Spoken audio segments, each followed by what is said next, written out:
اور اب کچھ خبریں انٹرٹینمنٹ کی دنیا سے۔ خوبصورت اداکارہ دیشا پٹانی کے گھر کے باہر مبینہ طور پر بدنام زمانہ گینگ گولڈی برار کے کارندوں نے اندھا دھند فائرنگ کر دی ہے۔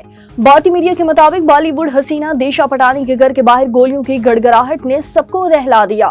فائرنگ کا نشانہ ان کے والد بنے لیکن محفوظ رہے۔ واقعے کی ذمہ داری بھارت کے بدنام زمانہ گولڈی برار اور روہت گودار گینگ نے قبول کر لی ہے اور دھمکی دی کہ دیشا کی بہن خوشبو ہمارے روحانی رہنماؤں کے بارے میں مبینہ توہین آمیز الفاظ کہے۔ گینگ نے سوشل میڈیا پر واقعے کی ذمہ داری قبول کرتے ہوئے دھمکی دی کہ خوشبو پٹانی کو سبق سکھانے کے لیے یہ حملہ کیا گیا، اگر انہوں نے دوبارہ ایسا کچھ کیا تو کسی کو نہیں بخشا جائے گا۔ سوشل میڈیا پر پاکستان کے مشہور اداکار اور میزبان فہد مصطفیٰ کی دوسری شادی کی افواہیں گردش کرنے لگی ہیں۔ فہد مصطفیٰ جو اپنے پروگرام کی بہترین میزبانی کے لیے مشہور ہیں، ایک مرتبہ پھر خبروں کی سرخیوں میں ہیں۔ اس مرتبہ بھی فہد کی دوسری شادی کی افواہیں سوشل میڈیا پر تیزی سے پھیل رہی ہیں۔ فہد مصطفیٰ اور ان کی اہلیہ ثنا فہد کے بارے میں بھی کہا جاتا ہے کہ دونوں کالج کے زمانے سے ایک دوسرے کی محبت میں گرفتار تھے۔ اس خوبصورت جوڑے کے 2 بچے بھی ہیں جن کا نام فاطمہ اور موسیٰ ہے۔